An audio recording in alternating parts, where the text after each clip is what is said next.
Hello guys, welcome back to study. This is Dheeraj Kumar. अभी हम बात करने वाले नहीं, काम करने वाले हैं पार्ट 5 साइंस के एमसीक्यू। देखो, दो तीन सवाल आपका उठ रहा है ना मन में कि आपने ना अभी तक नेवी एमआर की क्लासेस स्टार्ट नहीं की है, कोस्ट गार्ड के मैथ के बारे में कुछ नहीं कह रहा हूँ। हम ना 26 तारीख से 26 मार्च से चीज़ों को स्टार्ट कर रहे हैं। मैथ में रेगुलरली अपलोड करूंगा, जीके, साइंस, रीजनिंग, मैथ, जहां जहां आपको प्रॉब्लम है सब चीज़ें मैं अपलोड करूंगा 26 तारीख से। बी प्रिपेयर, ठीक है। एंड 26 तारीख से आपका कोस्ट गार्ड, नाविक, डीपी एंड जीडी दोनों का नया मॉक टेस्ट लॉन्च करूंगा ए टू जेड स्टडी ऐप पे।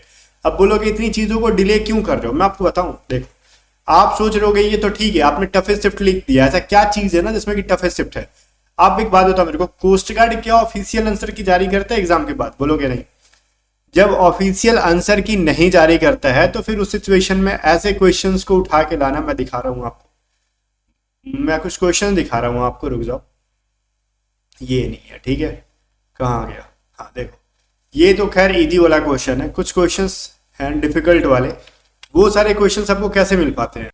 इस लेवल के क्वेश्चन जो कि इस सेट के अंदर 3 4 5 6 सवाल है न्यूमेरिकल्स के, ठीक है, अलग अलग शिफ्ट में एक एक क्वेश्चन पूछे गए थे। ये सारे क्वेश्चन क्या आपको बिना आंसर की लाए एग्जैक्ट क्वेश्चन पकड़ पकड़ के लाना इतना ईजी होता है? नहीं। इसके पीछे पता है, मैं 2019-20 हमारे पास जो पुराने लैपटॉप पड़े हैं मैं उसको ओपन करता हूँ, उसमें जितने प्रीवियस ईयर क्वेश्चन हमने टाइप करवा के रखे हैं, बहुत ही फोल्डर्स भरे पड़े हैं। खोजने में पता है 1.5 से 2 घंटा लगता है। इन सारे क्वेश्चंस को खुजवा के निकलवा के प्रिपेयर करा के आपको दे रहा हूँ। कुछ क्वेश्चन तो बच्चों ने जो फोटो भेजा था ना, बच्चे बस भेजते हैं हमारे पास फोटो, वो सारे फोटो हम स्टोर कर करके रखते हैं अपने डेटा में। क्यों? क्या पता कब काम आ जाए। 23 की, 24 की, 22 की जो डिफिकल्ट लेवल के क्वेश्चन है ना न्यूमेरिकल्स वाले, जो अभी तक कोस्ट गार्ड डीबी ने पूछा है, जीडी ने पूछा है सेक्शन 1 के अंदर, वो इसके अंदर मैं आपको करा दूंगा 5 से 6, और बाकी के जो है अगले में करा दूंगा। ठीक है, टेंशन ना लो, मैं हूं चीजों को, बेटर चीजों को दे रहा हूँ, बेस्ट चीजों को दे रहा हूँ। बाकी देखो, जो बच्चा प्रिपरेशन कर रहा है ना एयरफोर्स के एग्जाम में, जब बच्चा एग्जाम देके जो आ रहा है वो बहुत हैप्पी है हमारे बैच में पढ़ के। अब मैं कह रहा हूं जो फ्री बैचेस से पढ़ के गया है तो वो इतना कॉन्फिडेंट है, तो जो पेड बैचेस वाले वो सोचो कितना कॉन्फिडेंट हो गए। इसलिए मैं हमेशा सजेस्ट करता हूं ना कि देखो, बैचेस की प्राइस आजकल बहुत ज्यादा कम हो गई है, 633। आप जब ऑफलाइन पढ़ने जाओगे 10-10 हजार ले रहे लोग आपसे, आना जाना रहना खाना पीना अलग। लेकिन हम 633 के अंदर सेक्शन 1 की कंप्लीट एंड बेस्ट मटेरियल जो आपके ऑफलाइन बैचेस में या फिर ऑनलाइन इसे सस्ती या फिर इसे महंगी बैचेस में नहीं दे पाते हैं लोग, वो चीजें मैं आपको देता हूं जस्ट 633 के अंदर। इसके अंदर जो अपकमिंग हमारी मॉक टेस्ट है ना जीडी एंड डीबी की, वो भी इस बैच के अंदर आपको मिलेंगी। हमारी जो पेड पीडीएफ आ चुकी हैं जो डीबी सेक्शन 1 की, वो आपको इस बैच के अंदर मिलेगी। हम कोशिश कर रहे हैं जीडी की सेक्शन 2 की भी पीडीएफ लेके कोशिश कर रहे हैं प्रोवाइड कर सके। तो ये बैचेस आपको जस्ट 633 के अंदर मिलेंगी। जीडी का दो, डीबी का दो, रक्षक 2.0 के अंदर सेक्शन 1 आपका काम आने ही वाला है। और सेक्शन 1 सिर्फ एक बार काम नहीं आता, जब आप पास भी कर जाते हो ना रिटन एग्जाम, तो फिजिकल के दिन जो पेपर होता है वो इसी के अंदर से पूछा जाएगा, सेक्शन 1 के अंदर से। और जो आपका मेरिट बनता है ना, तो 2 बच्चों का 3 बच्चों का जब मार्क्स टाई अप होता है ना, तो उसमें सेक्शन 1 के बच्चों का स्कोर देखा जाता है कि किसका हाईएस्ट है, सिलेक्शन उसी का होता है। हमेशा कहता हूं कि 54-55 स्कोर करो सेक्शन 1 के अंदर। अगर आप SC/ST से भी कैटेगरी से बिलोंग करो तो 50 प्लस करो, ओबीसी, यूआर, एनडीडब्ल्यूएस 54 तक पहुंचो। अदरवाइज चांसेस कम हो जाते हैं सिलेक्शन के बच्चे, फाइनल मेरिट में मार्क्स बहुत बूम करके बढ़ता है। ठीक है, तो सेक्शन 1 के लिए रक्षक 2.0 बैच सबसे बेस्ट बैच है, दुनिया की सबसे बेस्ट बैच है, मैं खुल के कह सकता हूँ। ठीक है, हमारे बच्चे जो पढ़ते हैं वो कॉन्फिडेंट रहते हैं। बाकी जो है मैं स्क्रीनशॉट शेयर करते रहता हूँ, जो हमारे सिलेक्टेड बच्चे हैं ट्रेनिंग कंप्लीट करके आते हैं टेलीग्राम पे। भाई जब अगर आपको बैचेस से इंक्वायरी चाहिए, इंक्वायरी की तो कोई चीज नहीं है, रिकॉर्डेड बैचेस है, मटेरियल जो होती है ना पीडीएफ से इसके अंदर की हिंदी इंग्लिश दोनों में होती है, लेकिन मैं बोलता वैसे ही जैसे यूट्यूब पे बोल रहा हूँ, पढ़ाता हूँ रिकॉर्डेड बैचेस के अंदर, कम टाइम के अंदर चीजों को पढ़ पाओगे। रीजनिंग, जीके, साइंस, इंग्लिश में पढ़ा चुका हूँ इसके अंदर। ठीक है, 1-2 टॉपिक रहेगा वो भी अपलोड हो जाएगी। फिर भी अगर कुछ इंक्वायरी चाहिए तो व्हाट्सअप करके पूछ सकते हो, डिस्क्रिप्शन में लिंक है। वैसे तो ए टू जेड स्टडी है आपका, बाय द वे स्क्रीन पे भी आपको दिख रहा है 7279047787 पे पूछ सकते हो, हमारी टीम मेंबर होगी, आपको कंप्लीट इन्फॉर्मेशन देगी बैच की। बाकी बच्चा आ जाओ, पहला क्वेश्चन क्या है ये देख लो। कुछ चीजें मैं इजी भी लेके चल रहा हूँ, कुछ मॉडरेट है, कुछ डिफिकल्ट, तीनों टाइप से क्वेश्चंस को हमने इसके अंदर इंक्लूड कर रखा है। तो ये मत सोचना कि ये इजी है सर, वो बहुत डिफिकल्ट है सर, एग्जाम में ऐसे ही होता है। भाई जब आपके एग्जाम में 10 क्वेश्चंस होते हैं साइंस के सेक्शन 1 में, मैंने यहाँ पे 25 का सेट आया है, 2 से 3-4 शिफ्ट के अलग अलग क्वेश्चन हमने इसके अंदर ऐड कर रखे हैं। पहला क्वेश्चन है, किस प्रकार की अभिक्रिया ऊर्जा मुक्त करती है? बोलोगे ऐसा क्वेश्चन आपने पहले पढ़ाया था सर, मैंने इसका ऑपोजिट बताया था, मैंने रिलीज वाले बताया नहीं था, मैंने ऑब्जॉर्ब वाले बताया था। किस टाइप की जो रिएक्शन होती है, जो एनर्जी को क्या करती है, अब्जॉर्ब करके रखती है, अवशोषित कर लेती है। जब वो अवशोषित कर लेती है कैसे, जैसे प्रकाश संश्लेषण क्या है, ठीक है। प्रकाश संश्लेषण क्या है भाई, वो एक प्रकार का एंडोथर्मिक है, उसमें सोचिए क्यों भाई, वो कार्बन डाइऑक्साइड ले रहा है एनवायरमेंट से, ग्लूकोज ले रहा है और ओवरऑल आपको दे क्या रहा है, ऑक्सीजन दे रहा है भाई। उतनी सारी चीजों को लेके बहुत सारी चीजों को अवशोषण कर रहा है, सिर्फ बदले में वो ऑक्सीजन दे रहा है, ठीक है। तो बहुत सारी चीजों को लेके थोड़ी सी चीज दे तो उसको हम क्या गेन कहते हैं, उसको क्या रिलीज करना कहते हैं। वो छोटा पहले बहुत सारी चीज खा गया तो उसको उस्मोसिस ही कहते हैं। लेकिन कुछ ऐसी भी होती है ना जो थर्मिक, दैट इज वो कुछ ना भी लेके आपको कुछ देना चाहेंगे, या फिर थोड़ा सा कोई चीज लेके बहुत ज्यादा देने की कोशिश करेगा। मैं आपको एकदम ठेठ देहाती भाषा में समझा रहा हूँ, ठीक है, देसी भाषा में। तो उष्माक्षेपी क्या कहते हैं, जो कम चीजों को ले या फिर बिल्कुल ना ले, बदले में उससे ज्यादा दे दे, उसको उष्माक्षेपी कहते हैं, जो थर्मिक कहते हैं। जैसे एक कागज में या फिर कुछ चीज को जला हुआ, जलाने में मान लो कोई कचरा जला रहे हो, जलाने में क्या लगता है, बोलोगे जलाने में माचिस लगता है, सर माचिस लगता है। वहां पे बात ही नहीं कर रहे माचिस की, कोई एनर्जी बताओ। ऑक्सीजन हेल्प कर रहा होता है बदले में, ठीक है। ऑक्सीजन रहेगा तभी ना आग लगेगा, ऑक्सीजन की अगर अब्सेंस है तो वहां पे आग लगेगी नहीं, अनुपस्थिति में ऑक्सीजन की आग तो लगेगी नहीं, पॉसिबल ही नहीं है। ऑक्सीजन चाहिए आग जलाने के लिए, ये चीज आपको पता है। लेकिन बदले में वहां से क्या रिलीज हो रहा होता है, कार्बन डाइऑक्साइड। आप दे रहे हो ऑक्सीजन, लेके आ रहे हो कार्बन भी उधर से, क्या है भाई ये, उसमें छेपी है ना, ले रहा है जितना आपसे उससे ज्यादा आपको दे देता है। एग्जाम्पल चीजों को मैंने यहाँ पे मेंशन कर रखा है, चीजों को एक बार पढ़ोगे, पीडीएफ टेलीग्राम पे देता हूँ, टेलीग्राम पे सर्च करोगे @A2Z स्टडी, टेलीग्राम पे आपको दिख जाएगा, ठीक है। चैनल पर 14,000 से ज्यादा बच्चे हैं टेलीग्राम के ऊपर भी, वहां पर पीडीएफ में अपलोड करता हूँ। पार्ट 1 से 3rd तक की अपलोड हो चुकी है, 4th तक की अपलोड हो चुकी है। फिर कह रहा निम्नलिखित में से कौन सा क्षार है, बताओ इसमें से क्षार कौन सा है भाई। हाइड्रोक्लोरिक क्या है, एसिड है। सल्फ्यूरिक क्या है, एसिड है। बोलोगे हमने HNO3 की वैल्यू नहीं पता, क्या कहते हैं इसको।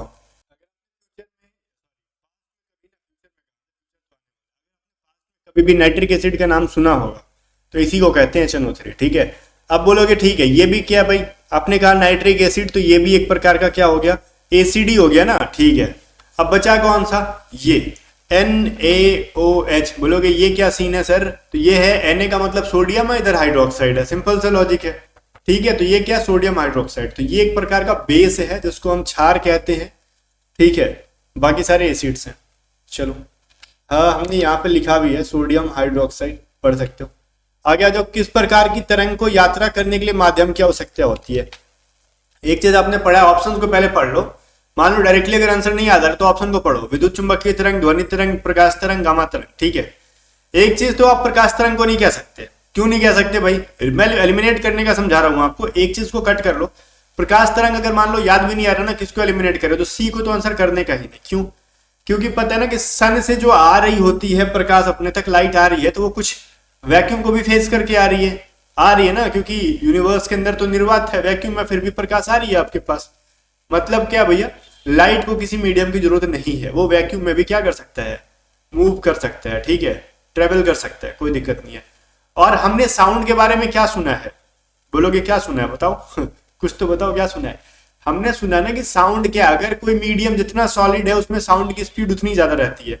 मतलब क्या है, चट्टा को मीडियम की जरूरत पड़ रही है, साउंड को क्या पड़ रही है, साउंड भी एक प्रकार का क्या है, तरंग है ना, वेव है ना, तो इसको क्या कर रहा है, मीडियम का जरूरत पड़ रहा है।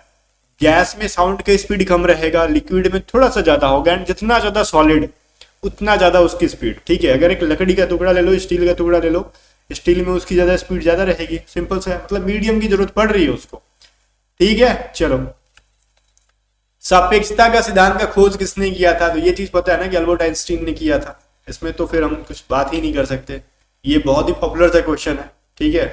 चलो ना, कहते हैं ना कि थ्योरी ऑफ रिलेटिविटी, ये बहुत बार पूछा गया एग्जाम में। बोलो कि यही डिफिकल्ट वाले क्वेश्चन थे क्या, मैं डिफिकल्ट वाले आगे दिखाऊंगा, बर्दाश्त करो थोड़ा सा।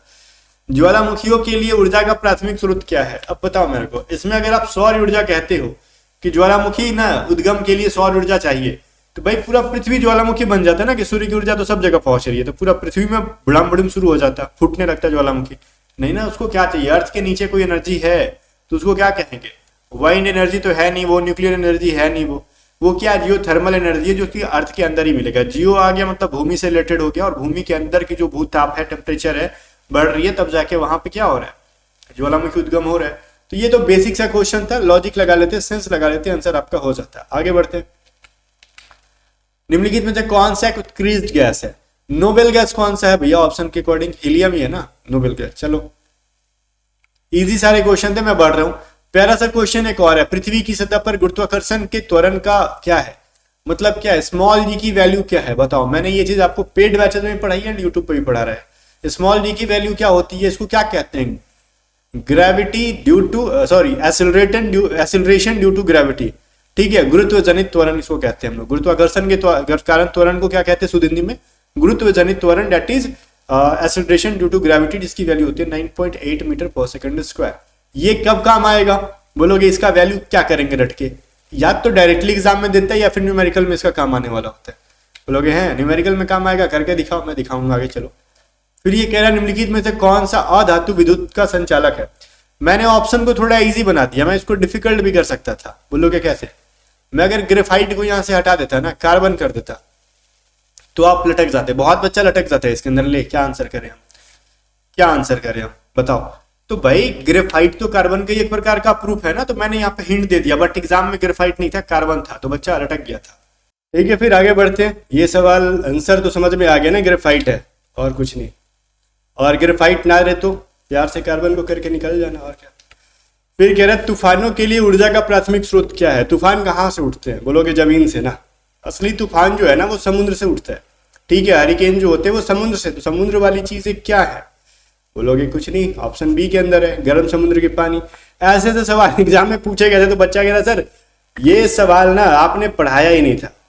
तो भाई पढ़ाने की जरूरत भी नहीं थी, ऑप्शन से देख के इसको एलिमिनेट कर लेते। ये सारे सेंस वाले चीजें आपको किसी चैप्टर के अंदर स्पेसिफिकली ये मिलेगा भी नहीं। ठीक है, इस चैप्टर में इस टॉपिक को कवर कर रखा गया है साइंस में, तो ये सारे सेंस वाली चीजें थी। इस सवाल का आंसर तो आप आंख बंद करके कर सकते थे। बात अलग है कि ऑप्शन ए चुनना है तो बी चुना जाएगा, बी चुनना है तो सी चुना जाएगा। ठीक है, तो आंख खोल के लेकिन आराम से कर सकते थे। जैसे ये आपसे कह रहा है पृथ्वी के गुरुत्वाकर्षण क्षेत्र से इसकी सतह से बाहर निकलने के लिए प्लायन वेग कितना होना चाहिए? इस सवाल को देखो प्यार से पूछा जा सकता था कि पृथ्वी का प्लायन वेग क्या है। ठीक है, मतलब पृथ्वी पर प्लायन वेग क्या है। अगर इसको अगर सिंपल पूछा जाता ना तो बच्चा 99% आंसर कर देता है। 11.2 किलोमीटर पर सेकंड, मतलब एक सेकंड में 11.2 किलोमीटर फेंको इस स्पीड के साथ कि वापस अर्थ पे ना आए कोई चीज। प्लायन वेग वही है ना कि किस स्पीड से अर्थ से तुम ऊपर की तरफ कोई चीज को फेंक रहे हो कि अर्थ के ग्रेविटेशनल जो फील्ड है उससे बाहर चला जाए और रिटर्न होके ना आए। तो इस सवाल को देखो प्यार से नहीं पूछा है, दुलार से पूछा है। इसमें 4 चांद लगा के पूछा है। ठीक है, लैंग्वेज को बढ़ा के पूछा है, तो भी आंसर कर सकते थे ऑप्शन बी। आगे बढ़ते हैं हम। इसमें कह रहे हैं तीसरे ऊर्जा स्तर, ध्यान सुनना, तीसरे ऊर्जा स्तर n = 3 में अधिकतम कितने इलेक्ट्रॉन्स रह सकते हैं? यहाँ पे सिंपली बोलते हैं ना कि अगर n की वैल्यू 3 है ना तो फिर बताओ अधिकतम की इलेक्ट्रॉन्स की संख्या क्या है अधिकतम? तो बोलोगे सर अधिकतम इलेक्ट्रॉन्स की संख्या क्या होता है? 2n² होता है। फॉर्मूला तो यही होता है ना, मैक्सिमम जो पूछेगा आपसे नंबर ऑफ इलेक्ट्रॉन तो क्या कहोगे? 2n²। तो 2n² में क्या करना भाई, n की वैल्यू दे रखी है, 2 इंटू क्या करोगे 3 का स्क्वायर, तो ये हो जाएगा 3 इंटू 9 = 18। 18 जो है ऑप्शन बी के अंदर है। ठीक है, चलो फिर कह रहा है 12 नंबर क्वेश्चन है, कार्बन डेटिंग में कार्बन का कौन सा समस्थानिक उपयोग किया जाता है? अब बताओ कार्बन का कौन सा समस्थानिक जो है ना कार्बन डेटिंग पद्धति के अंदर यूज किया जाता है? आपने पढ़ा C14, that is carbon 14। C14 ना देके कार्बन 14 लिख सकता है या फिर कार्बन 14 ना देके C14 लिख सकता है। कार्बन डेटिंग पद्धति किसी पुरानी चीजों का, मतलब एंशिएंट चीजों का क्या करते हैं हम लोग, एज पता करने के लिए यूज करते हैं। फिर देखो क्या कह रहा है, देखो प्यारा सा एक न्यूमेरिकल है जिसमें कि पेन उठाने की जरूरत ही नहीं है, इसको घुमा के भी पूछा जा सकता है। चीजों को थोड़ा सा ना एक्सप्लेन में कर दूंगा, ज्यादा ध्यान सुनो। जब 5 न्यूटन और 12 न्यूटन के 2 बल विपरीत दिशाओं में काम कर रहे हैं तो परिणामी बल क्या होगा? देखो क्या है भाई, अपोजिट डायरेक्शन में काम कर रहे हैं। जब भी अपोजिट डायरेक्शन में काम कर रहे हैं तो बड़े वाले फोर्स में से छोटे वाले फोर्स को माइनस करा दो, तो 12 - 5 = क्या हो जाएगा 7। तो मतलब 7 न्यूटन का फोर्स लग रहा है यहाँ पे। क्या हो रहा है 7 न्यूटन का, मतलब हमने क्या किया 12n - 5n कर रहा, मेरे को 7 न्यूटन मिला। अगर ये सवाल को ना अगर एग्जाम वाले चाहे ना तो और सनकी की तरह पूछ सकते हैं। बोलोगे सनकी मीन्स व्हाट, मतलब ट्रिकी करके पूछ सकते हैं। बोलोगे कैसे? ये पूछ लेगा ना कि चलो ठीक है, जब 5 न्यूटन और 12 न्यूटन के 2 बल विपरीत दिशाओं में कार्य करते हैं तो परिणामी बल 7 न्यूटन होता है, वह बल किस दिशा में काम करेगा? कहेगा 5 न्यूटन की दिशा में, 12 न्यूटन की दिशा में, दोनों की दिशा में, दोनों में से कोई नहीं। तो बोलोगे हैं ये खतरनाक लेवल हो रहा है सर, ये तो फिर भी समझ में आ रहा है कि बड़े में से छोटे घटा दो, अपोजिट है तो ठीक है। लेकिन अगर आंसर भी डेटा भी इसमें दे दे कि 7 न्यूटन परिणामी होता है, तो बताओ वो परिणामी बल किस डायरेक्शन में काम करेगा। अरे भैया जो लार्जेस्ट बल होता है, जो सबसे बिगेस्ट होता है, जिसकी वैल्यू ज्यादा होती है, उस डायरेक्शन में काम करेगा। मतलब 12 न्यूटन के जो फोर्स 12 न्यूटन में काम कर रहा है उस डायरेक्शन में ये काम करेगा। जो 7 न्यूटन का फोर्स है वो किसके डायरेक्शन में काम करेगा, 12 न्यूटन की तरफ। ठीक है, चलो बोलोगे क्या से, कुछ एग्जाम्पल बताओ। एगो ये है, ठीक है, एगो ये है। मान लो आप एक ही इंसान हो, या फिर मैं आपको और भी सिंपल बताता हूँ। एक ये है और ये क्या है, मान लो ये है 5 न्यूटन, ये है 12 न्यूटन। ठीक है, क्या है 5 न्यूटन एंड 12 न्यूटन। आप एक हाथ से ना इसको ढकेल रहे हो, मतलब इस पे 5 न्यूटन लगा रहे हो और इस पे क्या कर रहे हो 12 न्यूटन। तो ज्यादा फोर्स इधर लगा रहे हो तो कुल एनर्जी आपकी कहाँ जाएगी, इधर। आप किस साइड पे जाओगे, इस साइड जाओगे। ओवरऑल कितना, मतलब आप यूं समझ सकते हो 7 न्यूटन का आपने फोर्स लगा के इसको इधर ढकेल दिया, और ये इस पे आप फोर्स लगा ही नहीं पाए जितना लगाना चाहिए था। तो मैक्सिमम आप इस साइड जा रहे हो, तो आप 12 न्यूटन की तरफ जा रहे हो। ये तो बेवकूफ बना रहा हूँ मैं आपको, और कुछ नहीं, मतलब इतना एक्सप्लेन करने की जरूरत नहीं थी। इतने भी बच्चे नहीं हो आप, चीजों को समझ रहे होगे। आगे तो मैग्नीशियम उच्च तापमान पर ऑक्सीजन के साथ अभिक्रिया करने पर कौन सा ऑक्सीजन देता है, सॉरी कौन सा ऑक्सीजन नहीं देता है, कौन सा यौगिक देता है। बोलोगे मैग्नीशियम ऑक्साइड देता है, जो कि ये के अंदर है, इसमें क्या ही लफड़ा है। ठीक है, सिंपल है। चलो फिर कह रहे तारों में कौन सी प्रक्रिया हाइड्रोजन को हीलियम में बदलकर ऊर्जा मुक्त करती है। बोलोगे ये सवाल तो अजीब लग रहा है। ये सवाल का आंसर मैंने 2 से 3 पार्ट के अंदर 1 2 3 4 मैंने पढ़ाया है ना, उसके अंदर 2 बार 3 बार बता रखा है। बोलोगे नहीं सर आपने नहीं बताया। अच्छा एक बात बताओ, मैंने ये आपसे कहा है सन में जो एनर्जी होती है वो कौन सी किसकी वजह से होती है, तो बोलोगे हाँ आपने बताया न्यूक्लियर फ्यूजन की वजह से होती है, संलयन की वजह से होती है। फ्यूजन नहीं, विखंडन नहीं, फ्यूजन। फ्यूजन मतलब संलयन। हाइड्रोजन और हीलियम क्या होता है, एक दूसरे से टकराते हैं, एनर्जी क्या करते हैं वो कॉम्बिनेशन होता है उनका, तब जाके क्या होता है एनर्जी प्रोड्यूस होता है। ठीक है, बोलोगे ओके बहुत सही है। तो यहाँ पे इस सवाल का क्या लेना देना है सर, सन के बारे में तो बोला नहीं है। अरे बच्चा सन इज अ स्टार, आपने सुना होगा। तारों में कौन सी प्रक्रिया हाइड्रोजन को हीलियम में बदलकर मुक्त करती है।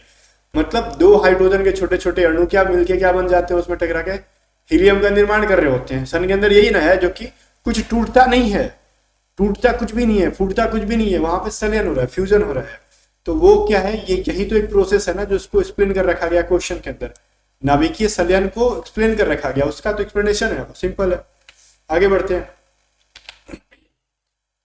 16 नंबर क्या है, देखो कह रहा है निर्वात में ना 6 × 10⁻14 हर्ट्ज आवृत्ति जो है, आवृत्ति वाले प्रकाश का तरंग क्या हो जाएगा। बोलोगे तरंग क्या हो जाएगा, और देखो साइड में दे रखा है c = 3 × 10⁸ मीटर पर सेकेंड। भाई मीटर पर सेकेंड में है तो कहीं ना कहीं ये स्पीड है। ठीक है, किस चीज की, वेव, स्पीड ऑफ वेव, तो ये दे रखा है। तो बोलोगे c = क्या होता है सर, बोलोगे पहली बात तो ये ना लेमडा होता है, और एक चीज क्या होता है, फ्रीक्वेंसी होता है। यही ना होता है, फ्रीक्वेंसी इंटू लेमडा होता है। तो पूछा आपसे क्या है भाई, प्रकाश का तरंग दैर्ध्य क्या हो जाएगा। तरंग दैर्ध्य को लेमडा से बताते तो बोलोगे लेमडा = क्या हो जाएगा, c/f हो जाएगा। तो लेमडा की वैल्यू मेरे को निकालनी नहीं है, तो मैंने फॉर्मूला यहाँ पे लिख दिया, लेमडा = गया c/f। तो c की वैल्यू क्या हो गई, अच्छा एक चीज मैंने ना ध्यान से सुनो, मैं लेमडा को उतनी अच्छे से लिख नहीं रहा हूँ यहाँ पे। लेमडा को थोड़ा सा स्टाइलिश करके अगर लिखना हो ना तो यूं कुछ लिखते हैं, इसको ऐसे करके बनाते हैं। मैं उतना डिजाइन से नहीं बना रहा हूँ, ठीक है। तो इन सभी चीजों पे मत ध्यान देना कि आपने फोटो अच्छा से नहीं बनाया, यहाँ पे चित्रकारी करने नहीं है। सी की वैल्यू देखो मीटर पर सेकंड में दे ही रखा है कितना, 10 × 10⁸ एंड आपका फ्रीक्वेंसी की वैल्यू क्या, स्मॉल f होता है, स्मॉल c होता है, मैंने कैपिटल लिख दिया सब। ठीक है, तो ये हो गया 6 × 10⁻14। अब मेरे को एक बात बताओ, ये 3 से 2 बार में कटेगा, बोलोगे हाँ जी कट जाएगा। अब ये 10⁸, ये ऊपर जाएगा तो क्या होगा, माइनस हो जाएगा ना, ये -14 हो जाएगा बटा 2 हो जाएगा। तो ये क्या हो जाएगा भाई, कट के क्या हो जाएगा, मेरे बात बताओ, 10⁻6 हो जाएगा ना ये। ठीक है चलो, और ये 2 से कटा लो आप, या फिर यहाँ ये इतना क्यों करना, देखो इसी के अंदर कटाओ ना, स्टेप बढ़ाने की कोई जरूरत नहीं है, खुद से एज्यूम कर लोगे आप। ये यहाँ से कटा सकते हो आप, ठीक है। तो ये 5 × कितना हो जाएगा, 10⁻, आपका हो जाएगा 5 दूनी 10 ना, ठीक है। चलो 5 दूनी 10 हो गया आपके यहाँ पे। ये सवाल में ना आप तो कुछ लोग कंफ्यूज होंगे मैं क्या कर रहा हूँ, मैं आपको फिर से समझाता हूँ, इसमें आपको कंफ्यूज नहीं होना। इसको मैं जहां तक मैंने कटाया था ना, मैं उसी हिसाब से कटा के बताता हूँ। देखो यहां तक मैंने जो किया था, पहले मैंने क्या लिखा था, ये कट गया, ठीक है। ये 10⁸ बचा था मेरा, ये 10 कटा नहीं था मेरा। समझना स्टेप बाय स्टेप, ये तो समझ में आ रहा है ना कि 3 को हमने 6 से कटाया। ये चीज काफी इजी है, थोड़ा सा समझने का फेर है। इसको मैंने 3 को 6 से कटा दिया 2 बार में, ओके। अब लेकिन मेरा ये 10⁸ है, अब मेरा यहाँ पे 2 बाकी है ना, मैं इसको 1/2 लिख देता हूँ एज इट इज, ठीक है। बट ये 10⁻14 को मेरे को ऊपर ले जाऊंगा अगर, तो ये दोनों का बेस सेम रहेगा, लेकिन ये जो पावर डिफरेंट है तो नीचे से ऊपर जाता है तो पावर माइनस करते हैं हम लोग। ये चीज तो आपने पढ़ा होगा। तो ये हाफ को क्या लिख सकते हो, 1/2 को क्या लिख सकते हो, 0.5 लिख सकते हो, ये आपने पढ़ा है, ओके। मल्टीप्लाई क्या हो गया, ये पावर घटेगा तो 10⁻6 होगा, अभी जो मैंने लिखा था। जस्ट मैं आपको 1/2 की वैल्यू ना, मैं सोच रहा था कि आपको कितना इजी तरीके से समझा पाऊं, तो मैंने यहाँ पे सिंपली लिख दिया 0.5 × 10⁻6, ओके। अब मेरे को एक बात बताओ, अब इस 0.5 का मतलब क्या है, इसमें एक जीरो छुपा है ना पॉइंट के बाद, इसमें एक तो जीरो छुपा है। तो मैं अगर 5 लिख दूं तो ये जीरो ना इस 10 के साथ जाके आप भेज दो तो ये क्या हो जाएगा, माइनस में जाएगा ना, बिकॉज यहाँ पे बटा में 10 करोगे तो ऊपर जाएगा तो माइनस माइनस क्या बन जाएगा, -7 हो जाएगा। बोलोगे नहीं समझ में आया, -7 कैसे हुआ, मैं यहाँ पे एक्सप्लेन करता हूँ। देखो ये 0.5 को क्या लिख सकते हो आप, पॉइंट हटाओगे तो 5/10 लिख सकते हो, सिंपल। अगेन ये 5 दूनी 10, 1/2 हो जाएगा, कट जाएगा। लेकिन मैं इसको 2 में बदलना ही नहीं चाहता हूँ, मैं इसको 5 के टर्मिनोलॉजी में ले जा रहा हूँ, टर्म्स में ले जा रहा हूँ। तो मैं 5/10 करूंगा इंटू 10⁻, क्या था मेरा 6। अब ये 10 का पावर 1 है ना जो, और यहाँ पे भी बेस बराबर है, तो ये 1 ऊपर जाएगा तो 5 इंटू क्या बनेगा, 10⁻6, एंड ये ऊपर जाके माइनस होगा तो -1, तो 5 इंटू क्या बनेगा, -7। यही मैं आपको सोच रहा था किस तरीके से समझाऊं कि आपको इजीली समझ में आए। तो मैं ज्यादा शॉर्टकट में अगर जाता ना, यहीं पे कटाने लगता, तो चीजें ज्यादा कॉम्प्लिकेटेड हो जाती है आपके लिए, आप समझ ही नहीं पाते, बोलते कि आपने क्या करा दिया सर, कुछ समझ ही में नहीं आया। तो ये जो बेसिक सा कैलकुलेशन था, समझने की जरूरत है आपको, ठीक है। अब इसकी वैल्यू क्या होती है, ये थोड़ी सी चीजों को समझो आप। आपने जो निकाला वो देखो न्यूटन, क्या कहते हैं इसको, नैनोमीटर में नहीं निकाला है, ऑप्शन जो है ना वो नैनोमीटर के अंदर है। तो ये चीज आपको थोड़ा सा समझना कॉम्प्लिकेटेड हो जाएगा, बिकॉज 1 नैनोमीटर बराबर क्या होता है, 10⁻⁹ मीटर होता है। तो इस चीज को नैनोमीटर में बदलने के लिए थोड़ा सा कॉम्प्लिकेटेड स्टेप्स मेरे को उठाने पड़ेंगे, अदरवाइज आपको ये समझ में ही नहीं आएगा, ठीक है। क्यों मैं कह रहा हूँ आपको थोड़ा सा कॉम्प्लिकेटेड हो जाएगा। इसको आंसर अगर ऑप्शन में इस तरीके से रहता है ना मीटर के अंदर, तो आप डायरेक्टली कहते हैं 5 × 10⁻7 मीटर, ठीक है, -7। बट ये चीज क्या हो गया, आपको 1 नैनोमीटर में होता है 10⁻⁹ मीटर। तो आपको नैनोमीटर में इसको कन्वर्ट करना है मीटर को, तो क्या कहोगे, मीटर इज इक्वल टू क्या हो जाएगा, 1 nm/10⁻⁹। तो मेरे को 10⁻⁹ से इसको डिवाइड करना होगा, तो 5 × 10⁻7 बटा मैं 10⁻⁹ करूंगा। तो अब ये ऊपर जाके क्या होने वाला है सर, -9। अब माइनस में है ना ये, एक तो माइनस, एक पहले से माइनस है, तो ये प्लस बन जाएगा पावर इसका। तो ये 5 इंटू क्या हो जाएगा, 10 का स्क्वायर, तो 5 × 100 का होगा 500। सिंपल है ऑप्शन नैनोमीटर के अंदर ए। तो ये थोड़ा सा खतरनाक था, चीजें देखो एक्सप्लेन कर दिया मैंने, इसको मैं हटा रहा हूँ। अब आप इसको स्क्रीनशॉट ले लो इसका। अब देखो हटा रहा हूँ, अगर इसके एक्सप्लेनेशन में उतनी स्टेप बाय स्टेप हम एक्सप्लेन कर दे वो पॉसिबल नहीं है, तो हमने शॉर्ट में यहाँ पे लिखवा दिया, बट मैंने इसको डिटेल में बता दिया जो बताना चाहिए था। मैंने डायरेक्टली यहाँ पे लिखवा दिया भाई कि 5 × 10⁻⁷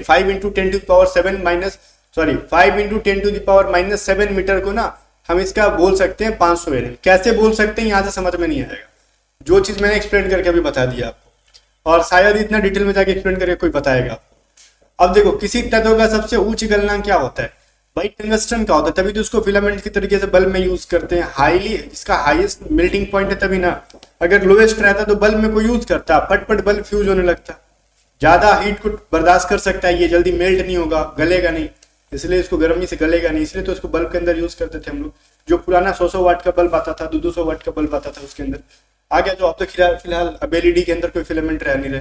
आ गया जो ये कह रहे 10 ओम प्रतिरोध में 2 एम्पियर धारा प्रवाहित करने पर शक्ति बताओ क्या है भाई। पावर इज इक्वल टू क्या होता है, धारा का स्क्वायर करके रेसिस्टेंस से मल्टीप्लाई कर दो, I square into R, power बराबर यही होता है ना।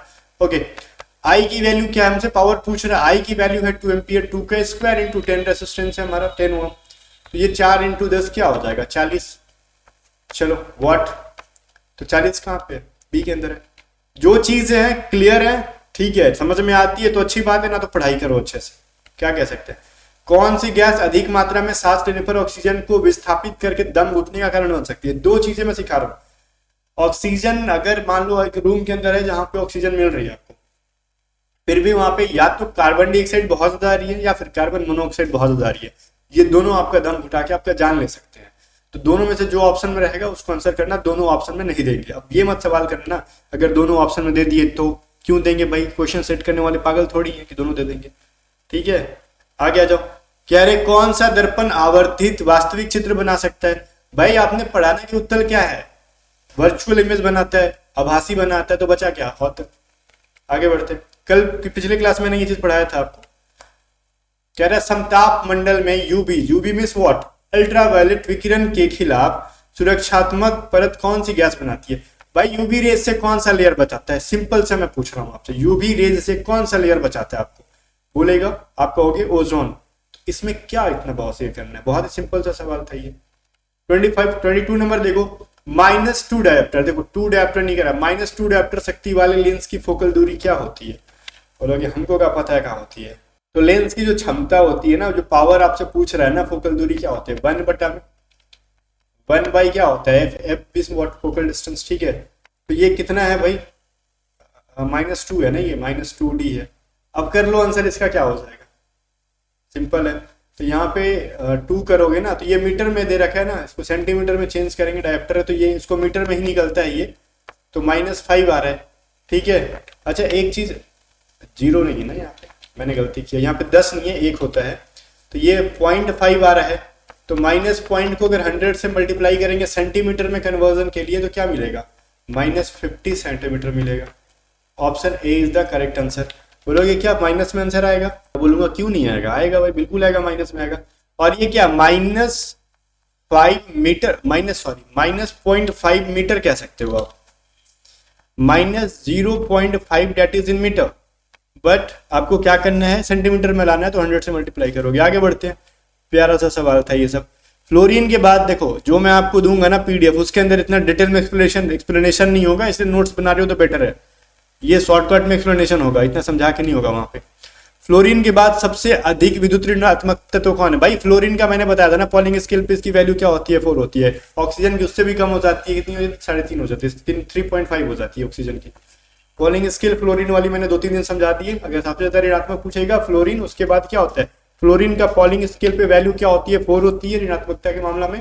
ऑक्सीजन की उससे कम होती है 3.5। ये क्लास थोड़ी सी बड़ी बन गई बाकी साइंस क्लासेस की तुलना में, बिकॉज व्हाट, ये न्यूमेरिकल से भरा हुआ, तो टाइम लेगा ही ना बच्चा इसमें। इस सवाल को देखो, इसमें भी न्यूमेरिकल है। तो पृथ्वी पर 3 सेकंड के बाद स्वतंत्र रूप से गिरने वाली वस्तु की गति क्या है? गति पूछा है, वेलोसिटी बराबर क्या होता है? G/T। बोलोगे GTA5 खिला रहे हो क्या? मैं बोला नहीं, GTA5 नहीं खिला रहा हूं। G मींस व्हाट, मैंने अभी बताया ना, एक्सेलरेशन ड्यू टू ग्रेविटी। ठीक है, मतलब गुरुत्व जनित त्वरण। And T means what, time. तो G की वैल्यू क्या होती है? 9.8 मीटर्स पर सेकंड स्क्वायर। T की वैल्यू सेकंड में ऑलरेडी है, 3 कर दो। तो 8×24, 9×27। ठीक है, 28, 29, 30, 31। अच्छा एक चीज मैं आपसे पूछ रहा हूँ ना, कि इसकी वैल्यू तो ठीक है 29.4 हो जाएगी, क्योंकि 8×24, 2 बचा, 9×27, 2 29। ठीक है, मैं आपसे एक चीज पूछ रहा हूँ, क्या इसका आंसर हम मीटर पर सेकंड में देंगे या फिर मीटर पर सेकंड स्क्वायर में देंगे? भाई वेलोसिटी को कब से स्क्वायर में लिखते हैं, मीटर पर सेकंड में ही करेंगे ना, ये चीज देखना। मैंने चीजों को, ऑप्शंस को थोड़ा सा इजी बना दिया, एग्जाम वाले इसको कॉम्प्लिकेटेड कर सकते हैं। बोलोगे कैसे? ये एक और ऑप्शन डाल देता ना, 29.4 मीटर पर सेकंड स्क्वायर, ऊपर में ही डाल देता और बच्चा वहीं पे फंस जाता। वो मीटर पर सेकंड स्क्वायर, मीटर पर सेकंड पे ध्यान नहीं देता, वो डेटा पर ध्यान देता है। हमारा 29.4 आया है, ऑप्शन से मैच किया, ऊपर नीचे देखता भी नहीं है। अब फिजिक्स के न्यूमेरिकल में इन चीजों पे ध्यान देना, क्या है उसका यूनिट भी क्या लिख रखा है। ओके, कह रहा है कौन सा नियम जो है ना, आपतन कोण और अपवर्तन कोण के बीच संबंध को दिखाता है? आपतन कोण देखो, और अपवर्तन कोण मैंने क्लास के अंदर इसको मेंशन करा था, याद नहीं है कि इसके अंदर, तो स्नेल का नियम के अंदर ही था ना ये चीज। चलो आगे बढ़े, इस पहले अब कुछ नहीं, अगला मॉक टेस्ट सब अगले क्लास में। एंड बैचेस के बारे में मैंने बता ही रखा है, रक्षक 2.0 जाओ, ज्वाइन करो और पढ़ाई करो गाइस। अगर आप सोच रहे हो ना कि आज के टाइम पे कोस्ट गार्ड जैसे एग्जाम में, देखो मैं अभी अगर पूछूं ना, air force, navy, army, which is the best, मैं बोलूंगा इन तीनों की अपेक्षा coast guard is the best. बोलोगे हैं सर इसके अंदर क्या सैलरी है उतनी?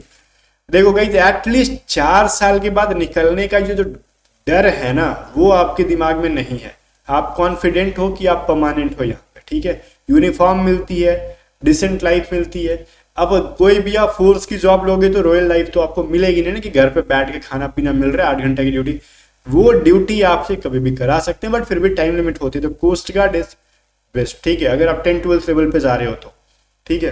बाकी अगर एनडी करना चाहते हो तो वो तो ऑब्वियस चीजें से बेटर है। अगर कोस्ट गार्ड जा रहे हो तो जान लगा दो, इजिली नहीं मिलने वाला है, कंपटीशन है इसके अंदर, वैकेंसी कम आती है, तो जो जान लगाएगा सिलेक्शन उसी का होगा।